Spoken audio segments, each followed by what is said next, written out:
Mittal house. Mittal house पहुंचकर अक्षत main door की bell बजाने वाला ही था कि उसे दरवाजा भिड़ा हुआ दिखाई दिया। वह दरवाजा खोलकर रोली को आवाज देता हुआ अंदर चला गया। रोली शायद पीछे के बेडरूम में थी, इसलिए उसे उसकी आवाज सुनाई नहीं दी। वह भी उस तरफ बढ़ चला। बेडरूम से ठक ठक की आवाज आ रही थी। वो बंद होते ही उसे किसी आदमी की बातों की आवाज आने लगी। अक्षत मन में सोचता है, इस वक्त कौन हो सकता है। मेन डोर भी लॉक नहीं था। क्या अजीब लड़की है ये। दरवाजे के पास पहुंचकर उसे बातें साफ सुनाई देने लगीं। रोली कह रही थी, कितने पैसे हुए आपके? अरे मैडम, आपसे क्या पैसे लेंगे? नहीं भैया, पैसे तो लेने पड़ेंगे। इस समय आकर आपने टैप सही किया, नहीं तो पूरी रात में यहाँ बाढ़ आ जाती। कोई नहीं मैडम, आपकी मदद करना तो हमारे जैसों का फर्ज है। अक्षत ने दरवाजे के साइड से झांकते हुए अंदर देखा तो वो दो लोग थे, प्लम्बर थे शायद। दोनों में से एक बोला, मैडम हमारा फ़ोन नंबर सेव कर लो, आप बस फ़ोन कर देना। रात के 2 बजे, 3 बजे या 4 बजे भी किसी भी समय बुलाओगी, हम तो तुरंत ही दौड़े चले आएंगे। अक्षत अब कमरे में घुस गया। वो दोनों जैसी नजरों से रोली की बॉडी को स्कैन कर रहे थे, वो भांप कर वह तेज कदमों से चलते हुए उनके सामने जाकर खड़ा हो गया और कड़क आवाज में बोला, कितने पैसे हुए? जल्दी बोलो। वो दोनों आदमी अक्षत को देखकर हड़बड़ा गए। उन्हें रोली के वहां अकेले होने का ही अंदाजा था। हड़बड़ाते हुए एक ने जवाब दिया, 100 रुपये। रोली अक्षत से कहती रह गई, अरे आप कैसे? उसकी बात इग्नोर करते हुए अक्षत ने अपने वॉलेट से 100 रुपये देते हुए कहा, दफा हो जाओ यहाँ से फौरन। उनके जाते ही दरवाजा बंद कर वह रोली के पास आकर जोर से चिल्लाया, आर यू मेड? एक अकेली लड़की इस वक्त अपने बेडरूम में कैसे किसी को बुला सकती है? रोली ने भी चिल्लाते हुए जवाब दिया, मेरा घर है, मैं किसी को भी बुलाऊं? आपको मतलब? अपने घर में हूँ, कुछ भी कर सकती हूँ। यहाँ भी अपना गुस्सा दिखाएंगे? अक्षत दांत पीसते हुए, बेवकूफ लड़की, कितनी हंसी निगाहों से देख रहे थे वो तुम्हें, समझ नहीं आता क्या? तो क्या बिगाड़ लेते मेरा? सेल्फ डिफेंस की ट्रेनिंग ले रखी है मैंने। Oh really? रोली के जवाब अक्षत को इरिटेट कर रहे थे। गुस्से में अक्षत अपना कोट उतारकर एक तरफ फेंकता है और रोली को समझ पाती उससे पहले वो उसे बेड पर गिरा देता है। अब करके दिखाओ सेल्फ डिफेंस। और झटके से उसके ऊपर आकर दोनों हाथों को अपने एक हाथ से ऊपर की तरफ पकड़ लेता है और दूसरे हाथ से उसका चेहरा पकड़ लेता है। छोड़िए मुझे, रोली चिल्लाती है। कितनी भी ताकत से चिल्ला लो, कोई नहीं बचाने आ पाएगा यहाँ। घर के चारों ओर भी इतना बड़ा कंपाउंड है कि तुम्हारी आवाज़ किसी को नहीं सुनाई देगी। रोली की नाजुक सी काया अक्षत की मस्कुलर बॉडी के नीचे इस तरह दबी हुई थी कि वह बेचारी कोई हरकत भी नहीं कर पा रही थी। अक्षत अपना चेहरा उसके चेहरे के नज़दीक लाता है। रोली के आंसू निकल पड़ते हैं और वो अपना चेहरा एक साइड कर लेती है और वहाँसी आवाज़ में बोलती है, छोड़ दीजिए प्लीज। अब अक्षत एकदम से उसे छोड़कर खड़ा हो जाता है। रोली भी अपने कपड़े ठीक करते हुए उठती है। अक्षत व्यंग से कहता है, क्यों, तुमने तो सेल्फ डिफेंस की ट्रेनिंग ली है। रोली खिसियाते हुए, मैं तेजी से मार सकती थी लेकिन आपको चोट लग जाती। ओह, अक्षत व्यंग से उसे घूरता है। चलो लेट्स ट्राई अगेन। तुम मुझे कितनी भी चोट दे सकती हो, बट मैं भी तो देखूं कि तुम सेल्फ डिफेंस कर पाती हो या नहीं। डर, घबराहट और हैरानी की मिलीजुली प्रतिक्रिया के साथ रोली अक्षत की ओर देखते हुए लगभग चिल्ला सी उठती है, नहीं, बिल्कुल भी नहीं। अपना कोट उठाकर पहनते हुए अक्षत रोली को देख व्यंग से हल्का मुस्कुराता है, लेकिन अगले ही पल भावहीन चेहरा करके, घर चलो। रोली आंखें छोटी करते हुए, फॉर योर इन्फॉर्मेशन, मैं घर में ही हूँ, सड़क पर नहीं। नहीं, मेरे घर चलो। मैं आपके घर तो बिल्कुल भी नहीं जाऊंगी, बकवास मत करो। चलो चुपचाप। रोली एक भौं चढ़ाते हुए, क्यों? ताकि आप वहाँ मुझे हर समय यह एहसास दिलाते रहें, ये मेरा घर है, तुम्हारा नहीं। तो मेहमान हो, मेहमान की तरह रहो। जोर से हाथ जोड़ते हुए, सॉरी, मुझे आपके घर की मेहमान बनने में और आपका एटीट्यूड सहन करने में 1% भी इंटरेस्ट नहीं है। अक्षत को गुस्सा आने लगता है, लेकिन फिर भी कंट्रोल करते हुए, अभी जो कुछ हुआ उसके बाद भी तुम्हें समझ में नहीं आया कि अकेले रहना सेफ नहीं है। कोई बात नहीं, मैं सुबह शर्मा अंकल के यहाँ चली जाऊंगी, पर आपके यहाँ तो हरगिज भी नहीं जाऊंगी। देखो रोली, पापा दादी और सब लोग चाहते हैं कि तुम घर आओ। रोली उसे देखकर टेढ़ा मुस्कुराती है और उसके चारों ओर घूमकर चिढ़ाते हुए कहती है, ओह, अब समझ में आया। मेरे आने के बाद अंकल ने और दादी ने आपको खूब फटकार लगाई होगी, है ना? इसलिए मजबूरी में आपको मुझे लेने आना पड़ा। ये कहते हुए वह हंसने लगती है। अक्षय चिढ़ जाता है और उसकी तरफ आकर जोर से उसकी एक बांह पकड़कर कहता है, चल रही हो या तुम्हें जबरदस्ती उठा कर ले जाऊं? उसके वहां पकड़ते ही रोली को गुस्सा आ गया। वह उसे जोर से धक्का देती है और जोर से चिल्लाती है, आपकी हिम्मत कैसे हुई मुझे पकड़ने की? अक्षत के चेहरे के सामने उंगली दिखाकर, मुझे छूने का आपको कोई हक नहीं है, समझे? अचानक लगे इस धक्के से अक्षत ड्रेसिंग टेबल की तरफ गिरते हुए वहां पास में लगी खिड़की पर टंगे पर्दे का सहारा लेकर खुद को संभालता है। लेकिन रोली के धक्का मारने से और उंगली दिखाकर धमकी देने से उसकी मेल ईगो बुरी तरह से हर्ट हो गई थी। कहते हैं गुस्से में इंसान का विवेक उसका साथ छोड़ देता है। यही अक्षत के साथ हुआ। गुस्से में उसकी नज़र ड्रेसिंग टेबल पर रखी रोली की मम्मी की सिंदूरदानी पर पड़ी। उसने आओ देखा न ताओ सिंदूरदानी में से सिंदूर लिया और रोली को समझ पाती उससे पहले ही वो सिंदूर उसकी मांग में भर दिया। लो, मिल गया हक। अक्षत की हरकत से रोली कपकपा गई। आंखों में पानी भर आया। माथे पर कपकपाती उंगलियों से स्पर्श करते हुए कह उठी, ये क्या किया आपने? अक्षत ने अब कोई जवाब दिए बिना रोली की बांह पकड़ी, टेबल से उसकी कार की चाबी उठाकर रोली को लगभग खींचते हुए कार तक लाया और अपने ड्राइवर शमशेर से बोला, हम घर जा रहे हैं, तुम यहाँ की खिड़की दरवाजे लॉक करके आओ। फिर बेजान सी खड़ी रोली को कार में बिठाया और खुद ड्राइव करते हुए घर की ओर चल पड़ा। अग्रवाल विला अग्रवाल विला में सभी लोग हॉल में ही बैठे थे। गाड़ी की आवाज़ सुन सब दरवाजे की तरफ आ गए। अक्षत रोली का हाथ पकड़े अंदर दाखिल हुआ। मांग में सिंदूर और भीगी पलकें लिए हुए रोली को देख सभी आश्चर्य और प्रश्नवाचक निगाहों से उन्हें देखने लगे।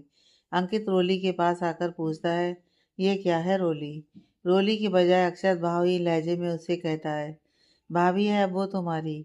यह सुन रोली अक्षत से अपना हाथ छुड़ाकर सावित्री देवी से जाकर लिपट जाती है और फूट फूट कर रो पड़ती है। ब्रजेश जी उसके पास आकर सिर पर हाथ रखकर पूछते हैं, तुम्हारी मर्जी थी इसमें? रोली जवाब देने के लिए नज़र उठाने लगती है तो नज़र व्हील चेयर पर बैठी ममता पर जाती है, जो बड़ी कोशिशों से दोनों हाथों को जोड़ हाँ में से हिला रही थी। उसकी आंखों में एक इल्तिजा थी, जैसे कह रही हो कि हाँ कह दे बेटा। उसे देख रोली बिना कुछ बोले सर झुका लेती है। अचानक ढोल की आवाज़ आने लगती है, जो कि अनीस के मोबाइल से आ रही थी। उसके साथ ही अनीस ने डांस करना शुरू कर दिया। ऐसे गंभीर मौके पर अनीस की इस हरकत से सब हैरानी से उसे देखने लगते हैं, तो वो डांस करते हुए खुशी से चिल्लाता है, अब रोली दी, सॉरी, भाभी हमेशा हमारे साथ रहेंगी। उसकी बात सुन अंकित भी मुस्कुरा उठता है और उसके साथ डांस करने लग जाता है। बंस अक्षत के पास जाता है, उसे नीचे झुकाकर उसके गाल पर किस करके फिर रोली के पास जाकर उसके गाल पर किस करके अंकित और अनीस के साथ डांस करने लगता है। तीनों मिलकर ममता की व्हीलचेयर गोल गोल घुमा देते हैं। बच्चों की खुशी देख सावित्री देवी और ममता दोनों मुस्कुरा दी। ब्रजेश जी कभी रोली को तो कभी अक्षत का चेहरा पढ़ने की कोशिश कर रहे थे। भीगी पलकों के संग गुमसुम सी खड़ी रोली को ममता ने अपने पास आने का इशारा किया। रोली उसके पास आई तो वो अपने दोनों हाथ रोली के सिर पर रखने की कोशिश करने लगी। रोली ने अपना सिर झुका दिया तो दोनों हाथों से उसे आशीर्वाद देते हुए उसने उसके माथे पर चुंबन दे दिया। फिर अक्षत को भी पास बुलाकर दोनों को गले से लगा लिया और आज कितने महीनों बाद लड़खड़ाती आवाज़ में उसके मुंह से निकल पड़ा, खुश रहो मेरे बच्चों। इतने दिनों बाद अचानक ममता की आवाज़ सुनकर सभी चौंक गए। चारों बच्चे मॉम और बड़ी मॉम कहते उससे लिपट गए। ब्रजेश जी की आंखों में खुशी के आंसुओं के साथ मुस्कान तैर गई, लेकिन इस खुशी को मानने से पहले उन्हें रोली से बात करना जरूरी लग रहा था। वह रोली के पास आए, मेरे साथ आ बेटा, कहते हुए अपने कमरे की ओर बढ़ गए। रोली भी उनके पीछे आ गई। जी अंकल। देख बेटा, आज इस कमरे में एक पिता अपनी बेटी से बात कर रहा है और बेटी अपने दिल की बात अपने पिता को बताएगी। मैं नहीं जानता कि अक्षत ने इतना बड़ा कदम क्यों उठाया, लेकिन तू बाध्य नहीं है। मांग में सिंदूर भर देने मात्र से कोई रिश्ता नहीं जुड़ जाता। मैं अक्षत के बारे में तुझे सब कुछ बताना चाहता हूँ। जानती हूँ अंकल, अंकित ने बताया है सब। विरजेश जी रोली को देखते हुए गहरी आवाज में। अक्षत तान्या को प्यार करता है और जीवन संगनी तुझे बनाता है तो पता नहीं कैसे तेरे साथ न्याय कर पाएगा। मुझे और ममता को, बल्कि घर में किसी को भी तान्या पसंद नहीं है। सच में मैं तो दिल से चाहता हूँ अक्षत उस लड़की के मोह पास से छूटे, लेकिन मैं यह भी चाहता हूँ कि तेरे साथ किसी तरह का अन्याय ना हो। तू अगर मेरे घर की लक्ष्मी बनकर आएगी, इससे ज़्यादा खुशी की दूसरी कोई बात नहीं होगी। अंशु बंसु को भी तेरे प्रतिरूप में कहीं ना कहीं संध्या मिल जाएगी। तू जब से इस घर में आई है, ममता की सेहत में भी सुधार हो रहा है, बल्कि आज तो उसकी आवाज़ भी वापस आ गई। निर्णय तेरा होगा। तू खुले दिल से बहुत सोच समझ कर निर्णय ले, किस रिश्ते में बनना है या नहीं। अगर तुझे स्वीकार नहीं तो वादा करता हूँ कि अक्षर से भी अच्छा लड़का देखकर तेरी शादी करवाऊंगा। तू सोच ले। मैं बाहर ही हूँ, अपना फैसला बता देना। ब्रजेश जी दरवाजे तक ही पहुँचे थे कि रोली की आवाज़ सुनाई दी। अंकल, मैं अक्षर जी से शादी करने के लिए तैयार हूँ। सच कहूँ तो मैं तो शौकी हो गई थी उनके ऐसा करने से। अब भी मुझे कुछ नहीं सूझा, पर शायद ये भगवान का इशारा है कि अक्षर जी घर पर आए और मम्मा की सिंदूर दानी से ही सिंदूर लेकर मेरी मांग भर दिया। शायद मम्मा की आत्मा ऐसा चाहती हो, तभी परिस्थितियां ऐसी बन गईं और वो सिंदूर अक्षत जी को नजर आया। ब्रजेश जी तुरंत पलटे और झिलमिलाती आंखों के साथ अपनी बाहें खोल दी। रोली भागकर उनके सीने से लग गई। ब्रजेश जी उसका सिर सहलाते हुए बोले, आज से मुझे अंकल नहीं, पापा बोलना, समझी? अपने इस गुस्सैल बेटे की बैंड बजाने में मैं तुझे पूरा सपोर्ट करूंगा। दोनों बाहर आते हैं, सभी डिनर करने बैठ जाते हैं। खाना खाकर विजय जी सावित्री देवी से, माँ पंडित जी से पूछिए दोनों बच्चों की विधिवत शादी की तारीख के लिए। मैं रोली की नानी और शर्मा जी से बात करता हूँ। सावित्री देवी पंडित से बात करके बताती हैं। पंडित जी कह रहे हैं कि कल का मुहूर्त है या फिर 1 महीने बाद का। ब्रजेश जी अपनी बात रखते हैं। मेरे विचार से कल ही मंदिर में करवा देते हैं। वैसे भी पिछले दिनों बने हालात के कारण कुछ महीनों तक जोर शोर से शादी नहीं कर सकते। अक्षत की तरफ देखते हुए, क्यों अक्षत, क्या कहते हो? अक्षत भावहीन चेहरे से, आपकी जो मर्जी हो कीजिए, कह अपने बेडरूम में चला जाता है। ब्रजेश जी शर्मा जी को और रोली की नानी को भी सब कुछ बता देते हैं। इधर अंकित भी विकास और शेखर को कॉन्फ्रेंस कॉल करता है। विकास, हेलो शेखर। हाँ बोल अंकित, क्या हुआ? अंकित, भैया आप दोनों कल सुबह घर आ जाओ। शेखर, क्यों, क्या हुआ? अंकित जानबूझकर अटक अटक कर, वो भाई ने, वो वो भाई की। विकास, अरे जल्दी बोलना, क्या कांड कर दिया अक्षत ने? अंकित, वो भाई की शादी है कल। विकास और शेखर दोनों उछल पड़ते हैं, दोनों एक साथ। क्या? किससे? कैसे हुआ ये सब? चल फोन करते हैं उसे। अंकित हल्का हंसते हुए, अरे भैया आप लोग अभी उन्हें कॉल मत करिए। ऐसा ना हो कि वो चिढ़ जाएं और उनका दिमाग घूम जाए। आप लोग तो सुबह आकर उन्हें बस दूल्हा बना देना, क्योंकि हमारे बस का काम नहीं उन्हें तैयार करना। बाकी आपको सुबह सब बताता हूँ। अभी थोड़ी तैयारियां करनी है। अंकित ने दोनों को सस्पेंस में छोड़कर फोन काट दिया। अगले दिन सुबह सुबह शर्मा जी आकर रोली को मित्तल हाउस ले गए। रोली की नानी भी आ गई थी। जल्दी जल्दी हल्दी और मेहंदी की रस्म करके उन्हें मंदिर के लिए निकलना था। उधर अग्रवाल विला में ममता के भाई भाभी और उनकी बेटियां चारू और तरु आ गई थीं। सादगी से शादी करनी थी, इसलिए ज़्यादा रिश्तेदारों को नहीं बुलाया गया था। विकास अपनी मम्मी कामनी और शेखर अपनी मम्मी अनुपमा और बहन सुहानी के साथ आ गए थे। दोनों के पापा सीधे मंदिर पहुंचने वाले थे। विकास और शेखर ने सबसे पहले अंकित को जा घेरा। अंकित ने उन्हें सारा किस्सा कह सुनाया। सब सुनकर दोनों अक्षत के कमरे में जा धमके। शेखर चुस्की लेते हुए, वो चुपके से जाके शगुन दे आए अपनी शहरी हयात को। यारों को खबर तक ना दी, कहीं रास्ते में कांटे ना बिछा दें। अक्षत चिढ़ते हुए, सटअप शेखर, पहले ही मेरा दिमाग खराब हुआ पड़ा है। विकास भौं उठाते हुए, क्यों भाई, किसी ने तुझसे जबरदस्ती तो नहीं की? क्विक एक्शन तो तूने लिया। रोली जी मतलब भाभी ने तो नहीं कहा ना? आओ मेरी मांग में सिंदूर भर दो। विकास का ताना सुन अक्षत उसे घूंसा मारने को उठता है कि तभी चारू वहां आकर पीला कुर्ता पैजामा देकर कहती है, भैया जल्दी तैयार होकर आइए, मम्मी हल्दी के लिए बुला रही हैं। अक्षत पीला कुर्ता पैजामा पहनकर विकास और शेखर के साथ नीचे आता है। अक्षत को घर के मंदिर के सामने पटले पर बिठाकर कामनी, अनुपमा, अक्षत की मामी ममता और चारू 5 लेडीज हल्दी लगाती हैं। इसके बाद चारू, तरु और सुहानी उसे टीका करती हैं। बची हुई हल्दी लेकर कामनी और अनुपमा मित्तल हाउस चली जाती हैं। मित्तल हाउस में शर्मा जी की पत्नी बरखा और रोली की नानी तैयारियों में व्यस्त थी और रितिका रोली की क्लास लिए पड़ी थी। पागल है क्या तू, जो सेरोगेंट और बदतमीज इंसान से शादी करने के लिए तैयार हो गई? कितनी बदतमीजी से बात की थी उसने कल। मेरा तो मन कर रहा था कि उसका मुंह तोड़ दूं। और यहाँ तो मैडम उसी से शादी करने जा रही हैं। गुस्सा क्यों हो रही है तू? शायद भगवान की मर्जी ये है। तुझे पता भी है, तान्या नाम की लड़की से चक्कर था उसका। जब वो सौतन बनकर सामने आ खड़ी होगी तब भुगतना। तब की तब देखी जाएगी। अभी तो उस घर में सबको मेरी जरूरत है। सब मुझसे बहुत प्यार करते हैं। शादी सबसे करनी है क्या? जिससे कर रही है उसका बता। रितिका की इस बात पर रोली चुप रह गई। तभी बरखा की आवाज आती है, रितु जल्दी से रोली को लेकर आ, अक्षत जी के यहाँ से हल्दी आ गई है। रोली पीले लहंगा चोली में तैयार होकर बाहर आती है। कामनी, अनुपमा, बरखा, रोली की नानी और रितु बारी बारी से उसे हल्दी लगाती हैं। हल्दी लगाने के बाद बरखा रोली से, बेटा जल्दी से नहाकर आ जा, मेहंदी वाली आ गई है, मेहंदी लगवा ले। दोपहर तक तैयार होकर मंदिर के लिए निकलना है। रोली नहाकर हरे रंग का अनारकली कुर्ता और प्लाजो पहनकर आ गई। मेहंदी वाली उसकी मेहंदी लगाने लगी। बरखा ने ढोल बजाते हुए बन्नी गा दी। रोली की आंखें बरस उठी। सबके मन में एक कसक सी थी कि यह कैसी शादी है जहाँ दुल्हन को गले लगाने को माँ और नाज उठाने के लिए पिता और भाई नहीं है। कोई कितना भी कर ले पर इन रिश्तों की कमी पूरी नहीं कर सकता। थोड़े ही समय में मेहंदी सूखते ही रोली शादी के लिए तैयार होने लगी। उसने अपनी मम्मी का शादी का जोड़ा पहना था।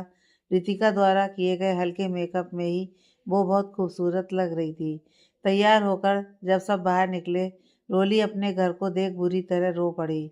आंखें तो सभी की नम थीं। शर्मा जी ने समय व्यर्थ न करते हुए उसे चुप कराकर गाड़ी में बिठाया और सब मंदिर की ओर चल पड़े। अक्षत तैयार होकर सबके साथ पहले ही मंदिर पहुंच चुका था। रोली के पहुंचते ही अंकित, अनीस और बंस उसके पास आ गए और उसका हाथ थामे सहारा देकर मंडप में ले आए।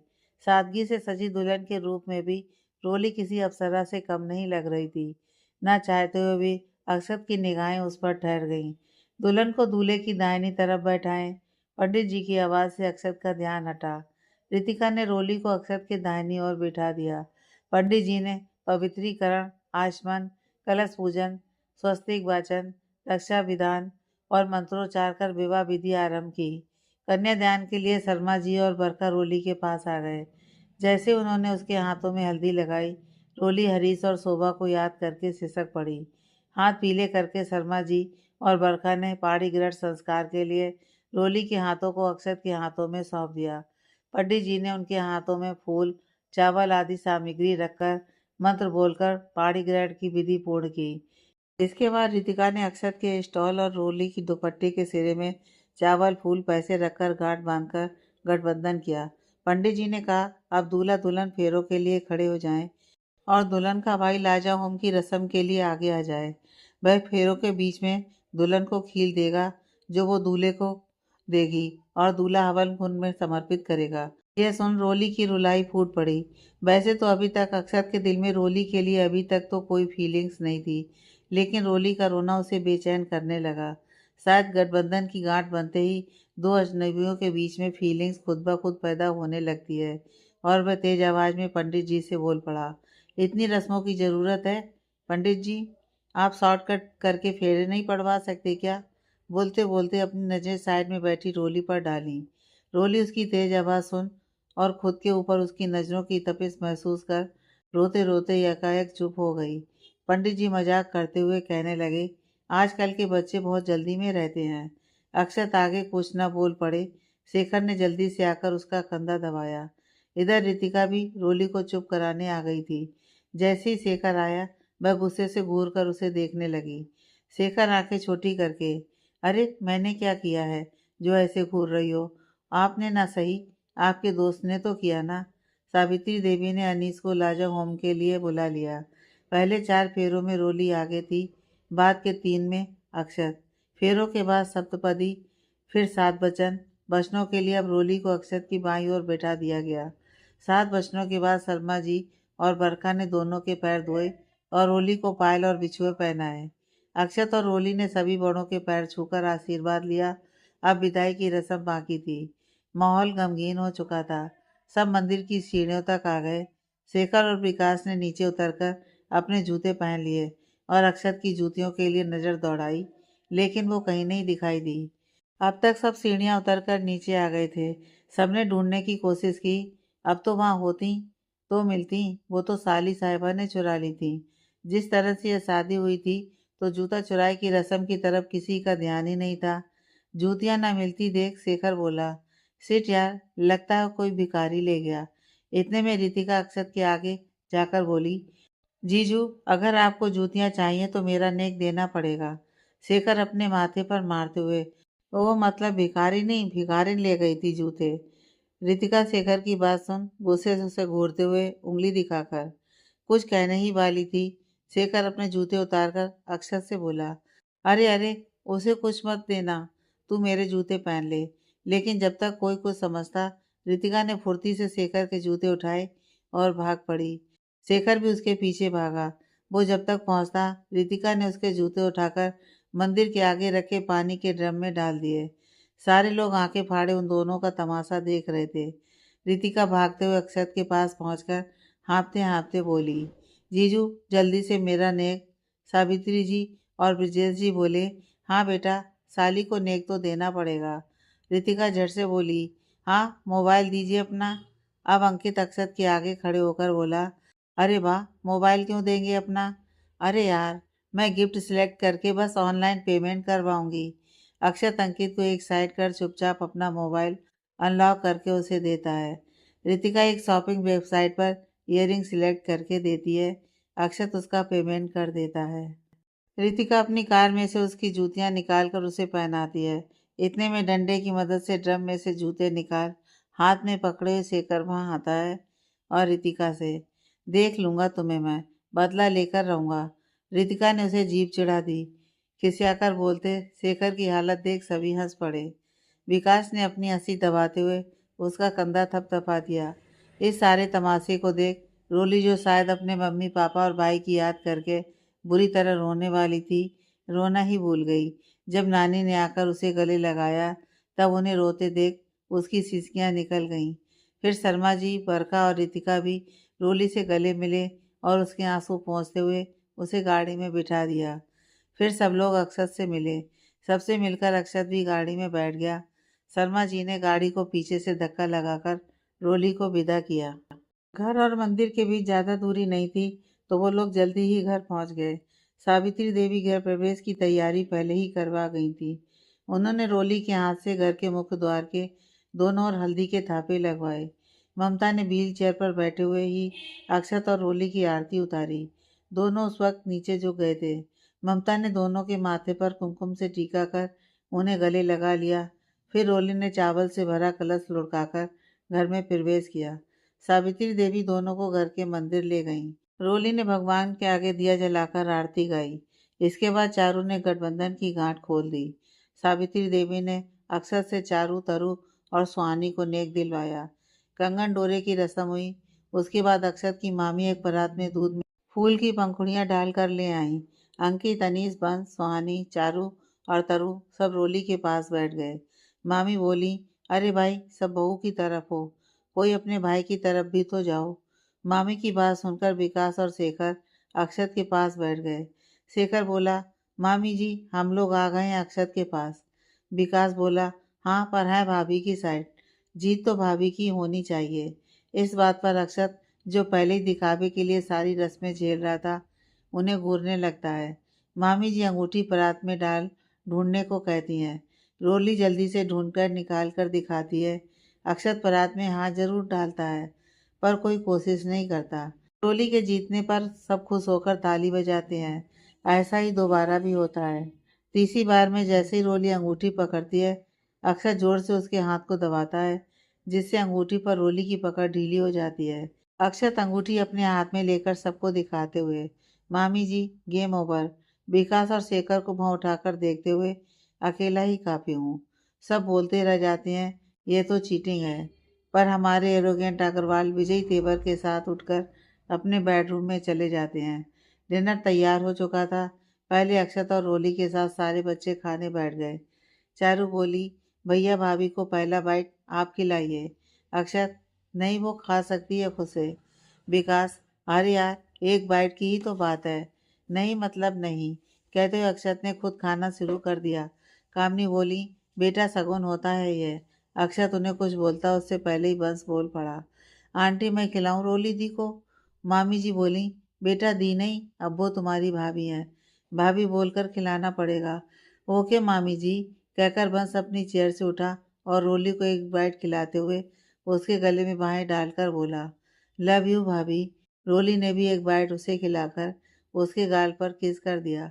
मामी जी ने चुस्की लेते हुए कहा, अरे पहला बाइट तो अक्षत को खिलाना था। हाय कितना प्यारा रिटर्न गिफ्ट मिलता ना। रोली का तो चेहरा शर्म से सुर्ख हो उठा और अक्षत को यह सुनते ही खांसी आ गई। अनुपमा हंसते हुए रोली से बोली, बेटा खाना न सही, पानी तो पिला दो अपने पति को। पहला बाइट तुमने बंस को खिलाया तो कैसी खांसी आ गई बेचारे को। अनुपमा की बात सुनकर रोली ने झिझकते हुए उठकर गिलास में पानी लेकर अक्षत के आगे किया तो उसने झटके से गिलास उसके हाथ से ले खुद ही पानी पी लिया। अक्षत का ऐसा एटीट्यूड देखकर आगे कोई कुछ नहीं बोला। रोली भी वापस अपनी चेयर पर बैठ गई। फिर विकास और शेखर समेत सारे देवर और नंदों ने रोली को एक एक बाइट खिलाया। रोली ने भी सभी को खिलाया। डिनर करने के बाद विकास और शेखर अपने अपने परिवार के साथ जाने लगे। अक्षत उन्हें बाहर तक छोड़ने चला गया। दादी के कहने पर चारू रोली को अक्षत के बेडरूम में छोड़ आई। रूम में आने से पहले ही रोली की धड़कनें तेज हो चली थी। यूं तो इस घर में वो कुछ दिन से रह रही थी और अपनी बुआ के सामने भी कभी कभी आना हुआ था, लेकिन अक्षत के रूम में वो पहली बार आई थी। बहुत सुंदर इंटीरियर था। हल्के आसमानी रंग के पर्दे और बड़े से किंग साइज बेड पर हल्के आसमानी रंग की ही बेडशीट। भीनी सी लेवेंडर की खुशबू रूम को महका रही थी। एक बड़ा सा दरवाजा बालकनी की तरफ खुल रहा था। वहां से आती हुई हवा से पर्दे हिल रहे थे। वह बालकनी में निकल गई। आधी बालकनी में छत नहीं थी।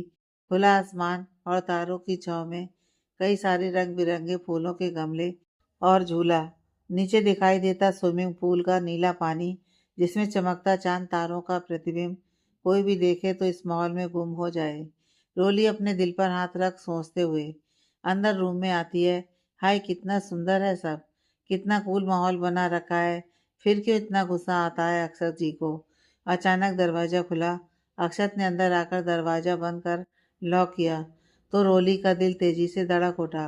दरवाजा लॉक करके अक्षत जैसे ही पलटा, रोली के हाथ घबराहट के मारे ठंडे होने लगे और माथे पर पसीने की बूंदें उभर आईं। अक्षत ने 2 कदम ही बढ़ाए थे कि बेड पर पड़ा रोली का मोबाइल रिंग होने लगा। रोली ने अक्षत की ओर नज़र उठाकर देखा तो उसने आंखों से ही फ़ोन उठाने का इशारा किया। कपकपाते हाथों से मोबाइल रिसीव करते हुए रोली बालकनी में निकल गई। बालकनी में आकर दिल पर हाथ रखकर गहरी सांस लेते हुए बोली, हेलो। दूसरी तरफ रितिका थी। हेलो मेरी जान, क्या कर रही है? आज तो तेरी मधुयामिनी है। डिस्टर्ब तो नहीं किया मैंने? शटअप रितु, नॉर्मल शादी थोड़ी है हमारी जो ये सब होगा। रितिका शैतानी से, तो क्या होगा बता। चुप करना। एक तो पहले ही मेरी जान अटक गई थी जब वो कमरे में आए। पता नहीं कैसे सो पाऊंगी एक कमरे में उनके साथ। रितिका हंसते हुए, ओहो, हाउ रोमांटिक। वो उनके साथ एक कमरे में, गुनगुनाती हुई रोली को छेड़ती है। हम तुम एक कमरे में बंद हो और चाबी खो जाए। देख, मैं तेरी खूब पिटाई करूंगी मिलेगी तो। ऑल द बेस्ट हनी, जोर से हंसते हुए। कल ही मिलूंगी। चल बाय, एंजॉय और गोल्डन नाइट। रोली कॉल डिस्कनेक्ट कर अंदर आती है। अक्षर चेंज करके लोअर टी शर्ट में आ गया था और बैठ के एक साइड अधलेटा होकर लैपटॉप पर मेल चेक कर रहा था। रोली की समझ में नहीं आ रहा था कि क्या करे। तभी उसकी नज़र सोफे के साइड में रखे अपने ट्रॉली बैग पर गई। रोली मन में, चलो कपड़े चेंज कर फ्रेश हो लेती हूँ। उसने जाकर उसमें से अपना नाइट सूट निकाला और उसे लेकर बाथरूम में चली गई। अंदर जाकर वह चूड़ियाँ, मंगलसूत्र, पायल और बिछिए छोड़कर बाकी ज्वेलरी और दुपट्टा उतारकर एक तरफ रखती है। फिर कपड़े चेंज करने के लिए पहले ब्लाउज उतारने की कोशिश करती है, लेकिन ब्लाउज बैक ओपन था तो हुक पीछे की ओर थी। उन्हें खोलने के लिए रोली के हाथ पीछे नहीं पहुंच पा रहे थे। बहुत कोशिश के बाद परेशान होकर रोली मन में, उफ मम्मा, आपने पीछे हुक क्यों लगवाए? सामने भी तो लगवा सकती थी। अब कैसे कपड़े चेंज करूं? किसी की हेल्प भी नहीं ले सकती। बाहर अक्षत मन में, कितनी देर हो गई, ये लड़की अभी तक अंदर क्या कर रही है? कपड़े चेंज न कर पाने की स्थिति में रोली ऐसे ही बाहर आ गई। अक्षत एक नज़र रोली को देख मन ही मन, मुझे तो लगा ये चेंज करने गई है, पर ये तो ऐसे ही बाहर आ गई। ज्वेलरी बैग में रखने के बाद रोली ने बेड की तरफ देखा, लेकिन हिचकिचाहट की वजह से उसकी बेड पर जाने की हिम्मत नहीं हुई और मोबाइल लेकर सोफे पर जाकर बैठ गई। शादी की रस्मों के कारण सुबह से थकी हुई थी, तो उसे नींद आने लगी। सिमटती हुई सी वह सोफे पर ही लेट गई और कुछ ही मिनटों में गहरी नींद में चली गई। अक्षत भी थकान के कारण थोड़ी ही देर बाद सो गया। आधी रात को रोली को ठंड महसूस होने लगी। उसने अपना दुपट्टा चादर की तरह ओढ़ लिया, लेकिन यह नाकाफी था। थोड़ी देर बाद उसे और ज़्यादा ठंड का एहसास होने लगा। कमरे में नाइट बल्ब की हल्की नीली रोशनी थी। उसने उठकर देखा, अक्षत ने ब्लैंकेट ओढ़ा हुआ था, पर वो डबल बेड का था। वो मोबाइल की लाइट ऑन करके हल्के से कमरे की अलमारियां खोलकर तलाशने लगी कि शायद एक और ब्लैंकेट या चादर मिल जाए, लेकिन कुछ नहीं मिला। अचानक उसकी नज़र एसी की लाइट पर गई। हे भगवान, मार्च की उतरती हुई ठंड है, अभी से एसी चलाने की ज़रूरत पड़ गई इन्हें। एसी का रिमोट ढूंढकर एसी ही बंद कर देती हूँ। अक्षत की तरफ की बेड साइड टेबल पर देखती है, वहाँ रिमोट नहीं दिखाई देता है। फिर उसकी नज़र अक्षत की तरफ जाती है। वह उल्टा सोया हुआ था और रिमोट उसे उसके हाथ में नीचे दबा दिखाई दिया। वह रिमोट लेने का जुगाड़ सोचते हुए उसके पास जाने लगती है। अक्षत की नींद में रोली की चूड़ियों और पायल की आवाज़ से खलक होने लगा था। रोली उसकी तरफ बढ़ी तो एक बार फिर चूड़ियाँ खनखना उठीं। उसके साथ ही अक्षत भी कुनमुनाने लगा और उसके चेहरे के भाव बिगड़ने लगे। वो देखते ही रोली डर गई। अक्षत गुस्सा ना हो जाए, इस डर से तेजी से वापस सोफे पर जाकर दुपट्टे से ही मुंह ढककर लेट गई। चूड़ियों की आवाज़ से अक्षत की नींद अब पूरी तरह से खुल चुकी थी और वो उठकर बैठ गया। सोफे पर नजर डाली तो रोली बिना किसी हरकत के पड़ी थी। अक्षत सिर पर हाथ फेरते वापस लेट गया और सोने की कोशिश करने लगा। रोली उसके सोने का इंतजार करने लगी। काफ़ी देर बाद जब रोली को लगा कि वो सो गया है, वह वापस उठकर एसी का रिमोट लेने के लिए दबे पांव बेड की तरफ आई। तकिया के पास पड़ा रिमोट उसने उठाया ही था कि अचानक झटके से अक्षत ने एक हाथ से उसका हाथ पकड़ लिया और दूसरे हाथ से रिमोट छीन लिया। रोली के मुंह से आह निकल गई। दूसरे हाथ से अपना हाथ छुड़ाने की कोशिश करती है। छोड़िए मेरा हाथ, क्या कर रही हो यहाँ? वो रिमोट चाहिए, एसी बंद करना है, ठंड लग रही है मुझे। मिल जाएगा रिमोट। हाथ में पकड़े रिमोट से उसकी चूड़ियाँ और पायल को ओर इशारा करते हुए, पहले ये शोरगुल को उतारो। इस शोरगुल से पहले तो मेरी नींद बर्बाद हो गई। अब कितनी देर से कोशिश कर रहा हूँ सोने की, लेकिन ये आवाज़ें, नहीं, मैं नहीं उतारूंगी। दादी ने मना किया है अभी उतारने को। पग फेरे के बाद वो खुद ही बदलवा देंगी। अच्छा, इतना मानती हो दादी की बात को? एक पाँव ऊपर उठाकर उसे गहरी नजरों से देखते हुए, दादी ने तो आशीर्वाद देते हुए ये भी कहा था कि जल्दी से मुझे परपोते का मुंह दिखाना है, तो चलो दादी की वो इच्छा भी पूरी कर देते हैं ना। कहते हुए अक्षत ने रोली का हाथ पकड़कर अपनी ओर खींच लिया। रोली बेड पर उसकी बाहों में आ गिरी, लेकिन अक्षत की इस हरकत पर रोली को बहुत तेज गुस्सा आ गया और जिस हाथ से वह उसका हाथ पकड़े था, रोली ने बड़ी फुर्ती के साथ उसमें तेजी से नोच लिया। उसके लंबे नाखून हाथ में गड़ते ही अक्षत तिलमिला गया और उसकी पकड़ ढीली हो गई। इतने में रोली खुद को छुड़ाकर वापस सोफे पर भाग गई और गुस्से से उसे घूरते हुए बोली, रखिए रिमोट अपने पास, मुझे नहीं चाहिए। लगे तो टेम्परेचर और कम कर लीजिए।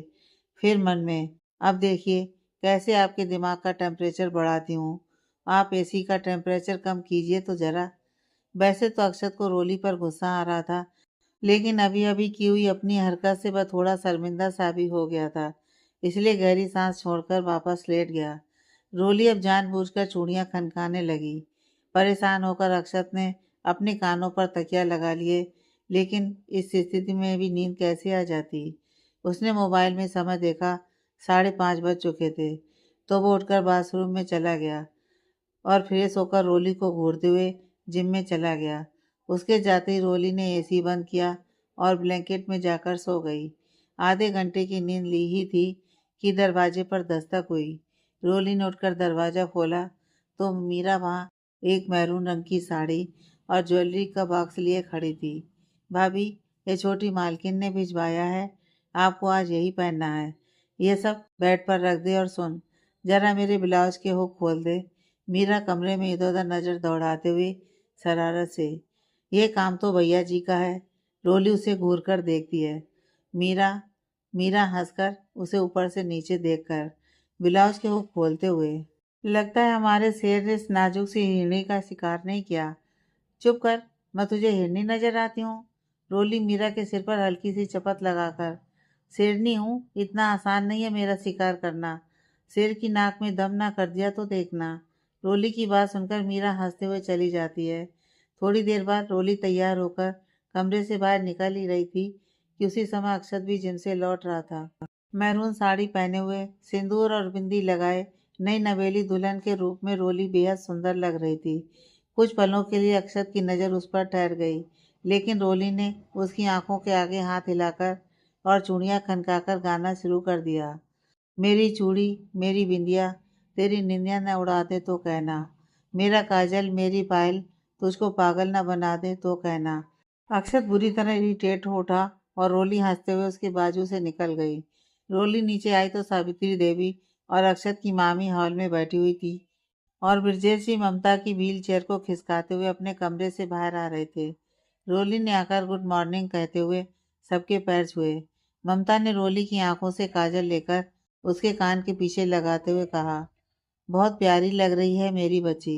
ब्रजेश जी ने भी रोली के सिर पर हाथ रखकर कहा, खुश रह बच्चा। सावित्री देवी रोली को किचन में ले गईं और चूल्हा पूजन करवा कर कहा, बेटा पहले तू भगवान के भोग के लिए कुछ मीठा बना ले, फिर नाश्ते के लिए जो तू बनाना चाहे बना ले। आज सब तेरे हाथ का बनाया हुआ नाश्ता करेंगे। नाश्ते के लिए महाराज जी तेरी मदद कर देंगे। ठीक है दादी, कहकर रोली भोग के लिए सूजी का हलवा में लग गई। इतने में महाराज जी ने पूरी और आलू मटर की सब्जी की तैयारी कर दी। हलवा बनाकर रोली ने अनीस और बंस की पसंद का पास्ता बनाया। आलू मटर की सब्जी और पूरी भी बना ली। हलवा लेकर वो मंदिर में आ गई। सभी लोग तैयार होकर आरती के लिए आ गए थे। अक्षत भी नेवी ब्लू सूट पहनकर आ गया था। उसे ऑफिस के लिए निकलना था। उसने और रोली ने मिलकर आरती की, फिर भगवान को भोग लगाया। भगवानों के आगे मत्था टेकने के बाद उन्होंने दादी के पैर छुए। दादी आशीर्वाद देते हुए बोली, सदा खुश रहो मेरे बच्चों, बहुत प्यारे लग रहे हो दोनों साथ में। दोनों को अपनी आंखों में भरते हुए ममता बोली, हाँ माँ, नजर न लगे मेरे बच्चों को। तभी रोली को जोर से छींक आ गई। रात भर ठंड में रहने के कारण सुबह से उसे गले में खराश हो रही थी। वह अक्षत की तरफ देख हल्के से बड़बड़ाई। नजर तो लग गई। इतने में विकास और शेखर आते दिखे तो अक्षत उसे घूरते हुए उनकी तरफ चल दिया। रोली और चारू किचन में चली गईं। ब्रजेश जी, दादी, मामा जी, अंकित, अनीस, तरु और बंस डाइनिंग टेबल पर आ गए।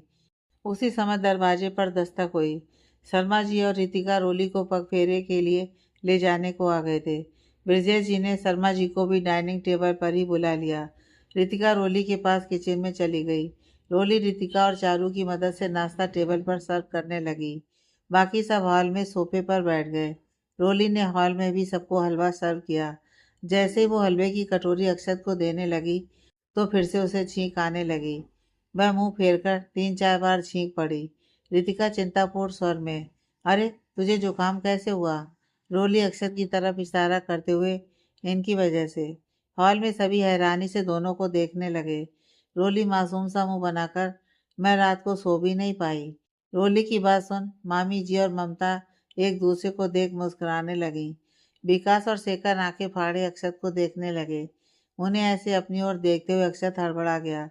रोली आगे बोली, इन्होंने एसी का टेम्परेचर इतना कम कर दिया था कि हमारा कमरा बिल्कुल हिल स्टेशन बन गया था। शेखर शैतानी से अक्षत के कान में फुसफुसाया। क्यों भाई, बड़ा कंजूस है। हनीमून घर में ही मनाना है क्या? वैसे कुल्लू मनाली की फीलिंग आई या शिमला की? अक्षत को रोली पर गुस्सा आने लगा। वो उठकर उसके पास जाने ही वाला था। रोली तेजी से चलकर ममता की व्हील चेयर के पीछे आ गई और बोली, अब बताइए ना माँ, इतनी ठंड में तो मुझे जुकाम होना ही था। रोली की बात सुनकर मामी जी ने इशारे से अपने पास बुलाकर उसके कान में फुसफुसाते हुए कहा, वैसे बेटा, रात को तो तू अक्षत के साथ ही थी, तो तुझे ठंड कैसे लग गई? अब कहाँ तो रोली अक्षत को सताने के लिए वो सब कह रही थी और कहाँ मामी जी उसी से मजे ले बैठी। मामी जी की बात का मतलब समझ बेशर्म से पानी पानी हो गई और वो, मैं डाइनिंग टेबल पर सर्व करके आती हूँ, कहते हुए वहाँ से खिसक ली। डाइनिंग टेबल पर सब नाश्ता कर चुके थे। मामा जी रोली को लिफाफा देते हुए बोले, नाश्ता बहुत अच्छा बनाया बेटा। मैं पास्ता नहीं खाता, आज पहली बार खाया, टेस्टी था। ब्रजेश जी ने कमरे में से एक बॉक्स ममता को लाकर दिया। ममता ने रोली को बुलाकर उस बॉक्स में से कंगन निकालकर पहनाए। ब्रजेश जी बोले, बेटा, ये इस घर की बड़ी बहू की अमानत है। मेरी दादी ने माँ को पहनाए थे, माँ ने ममता को और ममता ने तुम्हें पहनाए। अब ये तुम्हारी जिम्मेदारी है कि तुम इन्हें अगली पीढ़ी की बड़ी बहू को सौंपना। रोली ने सिर झुकाकर कहा, जी पापा। अंकित रोली के पास आया। रोली, तुम आज कॉलेज तो नहीं आ पाओगी, तो तुम्हारा प्रोजेक्ट और असाइनमेंट मैं बनाकर सबमिट कर दूंगा। फिर हंसते हुए सबसे बोला, भाई मेरा गिफ्ट तो हो गया। तभी दादी आकर उसके चपत लगाकर बोली, तेरा ये गिफ्ट तभी माना जाएगा जब तू आज के बाद उसका नाम नहीं लेगा, भाभी बुलाएगा। अंकित अपना सिर झुकाते हुए, जो हुक्म दादी। हम तो कुछ लाए नहीं दादी, अनीस और बंस मुंह लटकाए हुए बोले। ब्रजेश जी ने दोनों के सिर पर हाथ फेरते हुए कहा, कोई बात नहीं, तुम दोनों उसे मार्केट से कुछ उसकी पसंद का दिलवा देना। ओके बड़े पापा। फिर अंकित, अनीस और बंस अपने कॉलेज और स्कूल को निकल गए। डाइनिंग टेबल पर अब अक्षत, विकास और शेखर आ गए।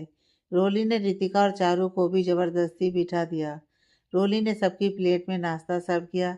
रितिका ने रोली को भी अपने साथ ही बिठा लिया। मामी जी ने अपना और ममता का नाश्ता हॉल में ही मंगवा लिया था। पूरी का कौर तोड़ते हुए विकास रोली से बोला, भाभी नाश्ता बहुत टेस्टी बनाया है आपने। शेखर हलवा पहले ही खा चुका था, पर फिर से दोबारा लेते हुए बोला, हाँ भाभी, बहुत डिलीशियस है। थैंक यू भैया, कहते हुए रोली ने अक्षत की ओर देखा कि शायद वो कुछ बोले, पर अक्षत की कोई प्रतिक्रिया न देते हुए देख शेखर रोली को बताने लगा, यूँ नो भाभी, अक्षत का फेवरेट है सूजी का हलवा। अक्षत को भी सभी डिशेज अच्छी तो लगी थी, लेकिन रोली की तारीफ नहीं करनी थी, तो बात बदलने के उद्देश्य से चारू से पूछने लगा, तेरा सीए कब तक पूरा हो रहा है? 6 महीने में कंप्लीट हो जाएगा भैया, चारू ने जवाब दिया। उसके बाद क्या करेगी? मैंने तो जॉब करने के लिए सोचा है, लेकिन पापा को तो आप जानते ही हैं, वो तो अपने हिसाब से ही प्लानिंग करते हैं। हाँ वैसे बच्चा, एक बात कहूँ, मामा जी कुछ अच्छा ही प्लान करेंगे, तू लाडली है उनकी। चारू ने अक्षत की ओर मुस्कुराकर देखते हुए सहमति में हल्के से सिर हिला दिया। इधर हॉल में बैठे हुए ब्रजेश जी अक्षत के मामा से रुकने के लिए आग्रह कर रहे थे। इतनी जल्दी क्या है भाई साहब, कल चले जाइएगा। एक दिन और रुक तो जाते ब्रजेश जी, लेकिन आज एक लड़के वाले से बात करने जाना है। मैं तो सोच रहा हूँ कि सीए पूरा होने के पहले ही चारू के हाथ पीले कर दूँ। जॉब के लिए कह रही है, अब मेरी तो हिम्मत नहीं कि अपनी लाडो को जॉब के लिए इधर उधर भेजूँ। शादी हो जाएगी तो अपने पति और सास ससुर की इच्छा से कुछ भी करे। अरे तो भाई साहब बाहर क्यों जाते हैं? एक लड़का तो अपने घर में ही है, एक बड़ी फाइनेंस कंपनी संभाल रहा है, देखा भाला परिवार है, दो बड़ी बहनों की शादी हो चुकी है। उसके मम्मी पापा को भी चारू जैसी प्यारी लड़की की ही तलाश है, जो अपने प्यार और संस्कारों से उनके घर आंगन को महका दे। ब्रजेश जी की बात सुन मामी जी ने उत्सुकता से पूछा, जीजा जी किसकी बात कर रहे हैं? भाभी, अपने अक्षत का दोस्त इस समय यहीं पर मौजूद है। अब तक डाइनिंग टेबल पर बैठे यंगस्टर्स के कानों में बड़ों की बातें पड़ चुकी थी। वो समझ चुके थे कि बड़े लोग किस विषय में बात कर रहे हैं, इसलिए सब खामोश हो गए थे। मामी जी ने हल्की आवाज़ में विकास की तरफ इशारा करके पूछा, विकास? ब्रजेश जी ने भी धीमे ही सिर हिलाकर जवाब दिया, हाँ। ब्रजेश जी और मामी जी ने बहुत धीरे से बोला था, लेकिन डाइनिंग टेबल पर पसरी शांति में सबको उनकी बात सुनाई दे गई। विकास ने हड़बड़ाते हुए चारू की तरफ देखा। उसी पल चारू की घबराई नज़र उसकी ओर उठी। अगले ही पल दोनों ने नजरें चुरा लीं। चारू अपनी प्लेट में देखते हुए चम्मच बेवजह घुमाने लगी। विकास चम्मच हाथ में लिए स्टैचू सा बना बैठ गया। कुछ पलों के बाद उसने फिर से चारू की तरफ देखा। ठीक उसी समय चारू ने भी अपनी नज़रें उठाईं। दोबारा उससे नज़रें टकराते ही चारू बुरी तरह असहज हो गई, या फिर कह सकते हैं घबरा गई, और उसके हाथ से चम्मच ही छूट गई और नज़रें झुक गईं। इस बार विकास उसकी नज़रें झुकाते ही मुस्कुरा उठा और उसे देखते देखते ही चम्मच से हलवा लेते हुए खाने लगा, इस बात से अनजान कि सबकी नज़रें उन दोनों पर ही टिकी हुई हैं। शेखर के मुंह से निकल पड़ा, भाई अर्ज किया है, बड़ा ही जानलेवा होता है नज़रों का यह खेल। किसी की धड़कनें बढ़ाकर किसी की धड़कनें अटका देता है। यह सुनते ही चारू फिर 1 मिनट भी वहां नहीं रुक पाई और गेस्ट रूम की तरफ भाग गई। रोली उसे आवाज़ देती रह गई। विकास भी अपनी कार की चाबी पॉकेट से निकालकर खड़ा हो गया। मैं चलता हूँ, काफ़ी देर हो गई। फिर उसने रोली को अपनी कोट की पॉकेट से एक छोटा सा गिफ्ट पैक निकालकर पकड़ा दिया। भाभी, आपका गिफ्ट। इसकी क्या ज़रूरत थी भैया, आपने तारीफ कर दी, उतना ही काफ़ी है। अक्षत को देखते हुए, किसी को तो तारीफ के 2 शब्द बोलने में करोड़ों का नुकसान हो जाएगा। इस बात पर अक्षत ने तीखी नज़रों से उसे देखा। रोली उसे अनदेखा कर चारू की प्लेट उठाकर गेस्ट रूम की ओर बढ़कर विकास को छेड़ते हुए बोली, वैसे भैया आज तो आपने किसी की धड़कनें इस कदर बढ़ा दी कि वो अपना पूरा नाश्ता ही छोड़कर फिर विकास को चारू के नाश्ते की प्लेट दिखाकर खिलखिलाकर हंस पड़ी। विकास जेब कर अक्षत और शेखर को आने का इशारा कर बाहर निकल गया। आगे की कहानी नेक्स्ट पार्ट में।